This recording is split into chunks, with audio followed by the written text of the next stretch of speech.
आज कैबिनेट की बैठक हुई और उस बैठक के बाद केंद्रीय मंत्री अश्विनी वैष्णव को आपको सुनवाते इसमें सुधार किए जाए।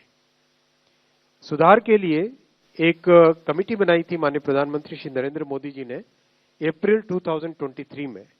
डॉक्टर सोमनाथन साहब, जो कि आपके सामने आज कैबिनेट सेक्रेटरी डेजिग्नेट के हिसाब से बैठे हैं, आप फाइनेंस सेक्रेटरी के हिसाब से इस कमेटी के चेयरमैन थे, और इस कमेटी ने एक्सटेंसिव कंसल्टेशन किया।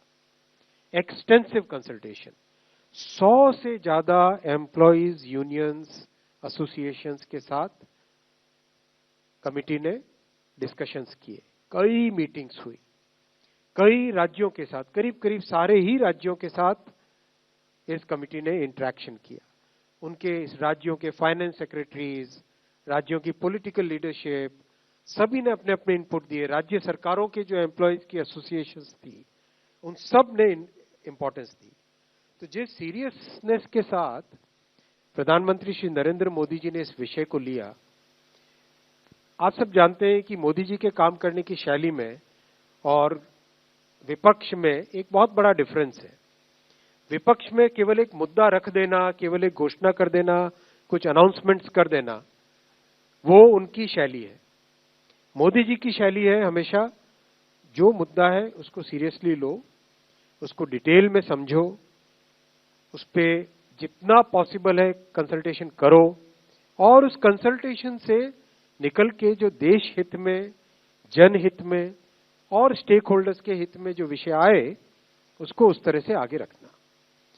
इसीलिए इस कंसल्टेशन के बाद में, और साथ ही साथ जो जॉइंट कंसल्टेटिव मैकेनिज्म है सेंट्रल गवर्नमेंट के एम्प्लॉयज का, JCM, उसके साथ मल्टीपल मीटिंग्स, फिर दुनिया के कई देशों में किस तरह की स्कीम्स हैं, किस तरह के सिस्टम्स है, वो भी देखा।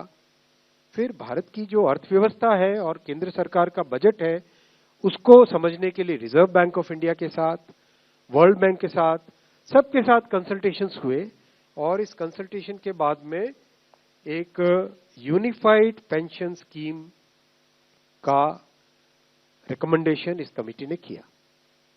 और आज प्रधानमंत्री श्री नरेंद्र मोदी जी की अध्यक्षता में यूनियन कैबिनेट ने यूनिफाइड पेंशन स्कीम को अप्रूव किया है, इसको अनुमोदित किया है, और ये स्कीम अभी आने वाले समय में लागू होगी। इस स्कीम के 5 पिलर्स हैं। सबसे इंपॉर्टेंट विषय था कर्मचारियों की तरफ से कि हमें अश्योर्ड अमाउंट एक चाहिए, जो बहुत लॉजिकल और वाजिब रिक्वायरमेंट था।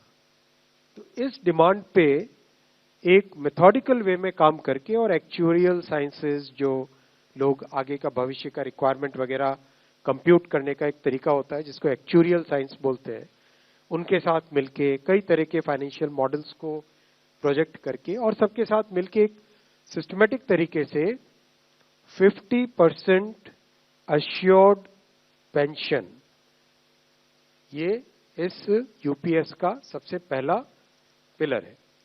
इसकी डिटेलिंग देखनी चाहिए हमें। जो ये अमाउंट मिलेगा वो रिटायरमेंट से पहले के 12 महीनों की एवरेज बेसिक पे का 50% होगा।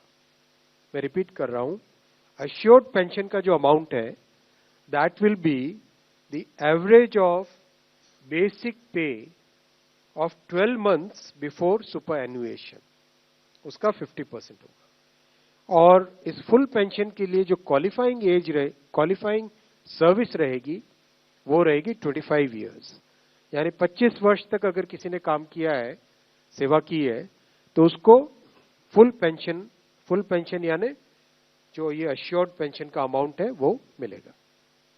25 साल से अगर कम है लेकिन 10 साल से ज्यादा है, तो उसमें प्रोपोर्शनेट पेंशन रहेगी, प्रो रेटा वो पेंशन का अमाउंट बनेगा। जो कभी किसी कर्मचारी की डेथ हो जाए तो फैमिली पेंशन एक बहुत बड़ा, स्पाउस के लिए ये बहुत बड़ी एम्प्लॉयज की एक रिक्वायरमेंट थी, डिमांड थी। तो सेकंड पिलर इस यूपीएस का है अश्योर्ड फैमिली पेंशन। किसी भी कर्मचारी के डिमाइज से पहले, इमीडिएटली पहले जो पेंशन थी, अमाउंट था, उसका 60% मिलेगा एम्प्लॉय के, डिसीज्ड एम्प्लॉय के स्पाउस को। ये सेकंड पिलर है। थर्ड पिलर है अश्योर्ड मिनिमम पेंशन। कई बार देखा कि सर्विस कम होती है और कंट्रीब्यूशन जितना हुआ है उससे एक सफिशिएंट अमाउंट नहीं मिल पाता था, और ये अपने आप में एक बड़ा विषय था केंद्र सरकार के कर्मचारियों का और एनपीएस में जुड़े सभी कर्मचारियों का। इसीलिए एक minimum assured pension, assured minimum pension 10,000 rupees per month, वो इसमें यूपीएस में थर्ड पिलर ये रखा गया है। इसके साथ आगे वाले पॉइंट को जोड़ के करेंगे तो अगर डीएनएस रिलीफ यानी महंगाई से रिलेटेड रिलीफ जो मिलेगी तो वो आज की तारीख में होते होते करीब करीब 15,000 रुपए पर मंथ हो जाती है, which is a substantial relief part of this entire pension system. Fourth pillar है इन्फ्लेशन के साथ इंडेक्सेशन। जैसे केंद्र सरकार के एम्प्लॉयज के लिए सैलरी में डीएनएस अलाउंस होता है, उसी पैटर्न पे जो इंडेक्स है, सेम इंडेक्स को यूज करके all India consumer price index for industrial workers, इसको यूज करके assured pension, assured family pension और अश्योर्ड मिनिमम पेंशन, इन तीनों के तीनों जो आपने पिछले पेज पे तीनों पिलर्स देखे, assured pension, assured family pension और अश्योर्ड मिनिमम पेंशन, इन तीनों के ऊपर इन्फ्लेशन इंडेक्सेशन डीएनएस रिलीफ के बेसिस पे मिलेगा। डीआर, डीए की जगह डीआर, डीएनएस रिलीफ। पांचवा पिलर है इस स्कीम का lump sum payment at superannuation in addition to gratuity. ये एक तरीके से बहुत ही इंपॉर्टेंट और बहुत ही बड़ी एक रिलीफ मिलेगी।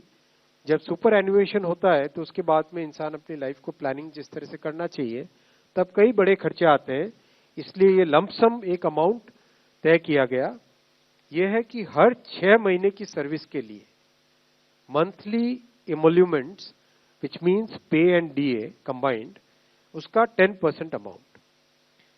तो ये एक अपने आप में सब्सटैंशियल एक अमाउंट रह जाएगा। जैसे मान लीजिए किसी का 30 इयर्स की सेवा है तो उसमें करीब करीब 6 महीने की सैलरी, सोमनाथन साहब दैट्स करेक्ट ना, करीब करीब 6, तो उसको 6 महीने की इमोल्यूमेंट्स जो उसकी रहेगी पे प्लस डीए मिला के, वो एक लमसम अमाउंट की तरह मिलेगा।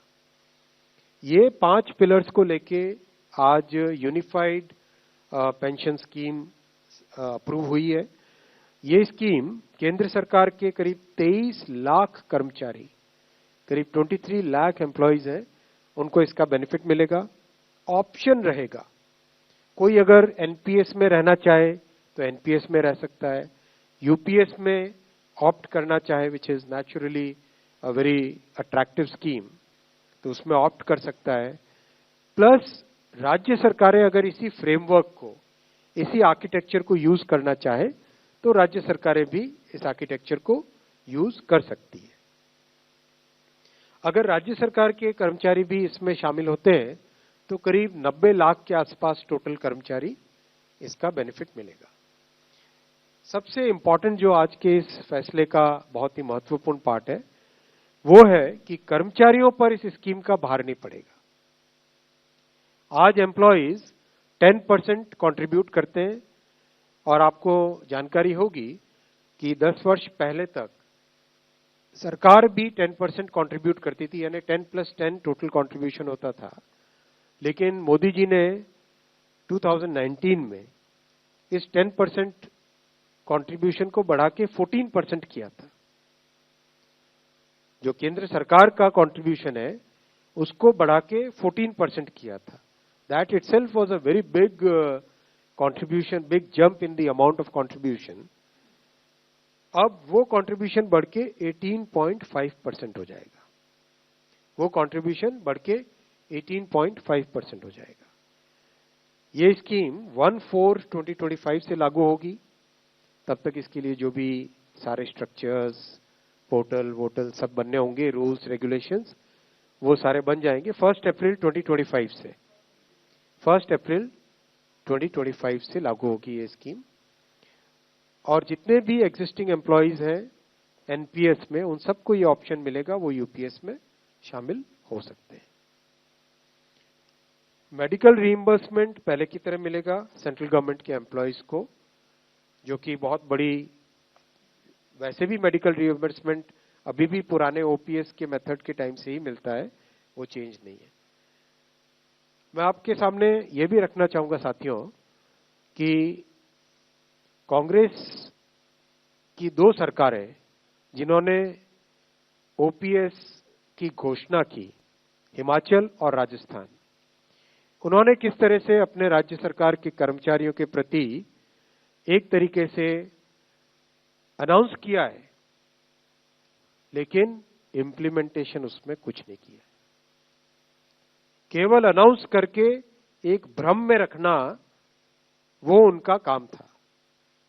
इसके विपरीत प्रधानमंत्री श्री नरेंद्र मोदी जी का जो काम है, आप देखो, ये completely well thought through, extensively consulted, best practices को देख के, और साथ ही साथ इंटरजेनरेशनल इक्विटी, इंटरजेनरेशनल इक्विटी, आने वाली जनरेशंस पे कोई एक्स्ट्रा भार ना पड़े, इसके लिए इस पूरी स्कीम को फुल्ली फंडेड स्कीम की तरह रखा गया है। फुल्ली फंडेड स्कीम की तरह रखा गया है। जो आज हमारा इसमें रिक्वायरमेंट रहेगा, वो आज ही उसको फंड किया जाएगा, न कि हिमाचल और राजस्थान में कांग्रेस गवर्नमेंट्स की तरह आज अनाउंस कर दो, बाद में भविष्य में क्या होगा उसकी कांग्रेस ने कभी चिंता नहीं की। बहुत इंपॉर्टेंट है साथियों कि केंद्र सरकार और सरकारी कर्मचारियों के जो बहुत बड़े हिमायती बनते हैं, वैसी पॉलिटिकल पार्टियों का भी अगर हम इतिहास देखें तो वहां पर भी बहुत स्पष्ट तौर पे दिखाई देगा कि जैसे त्रिपुरा में कई वर्षों तक कम्युनिस्ट गवर्नमेंट रही, उन्होंने कभी भी ढंग से टाइम पे कमीशन नहीं रखा। केरला में जब केंद्र सरकार ने 10% से 14% बढ़ाया गवर्नमेंट का कंट्रीब्यूशन, तब केरला की सरकार ने उसको नहीं बढ़ाया। तो जन जन के हित की ध्यान रखना, एम्प्लॉयज के हित की ध्यान रखना, ये भावना और इस तरह की कार्यशैली केवल एनडीए सरकार की है। और प्रधानमंत्री श्री नरेंद्र मोदी जी ने आज अपने इस महत्वपूर्ण फैसले से एक बार फिर आपके सामने इसी डिटर्मिनेशन को, इसी भावना को आपके सामने रखा है। मैं साथियों यहां पे ब्रीफिंग स्टॉप करूंगा और इसके बाद में आपके क्वेश्चंस लेंगे।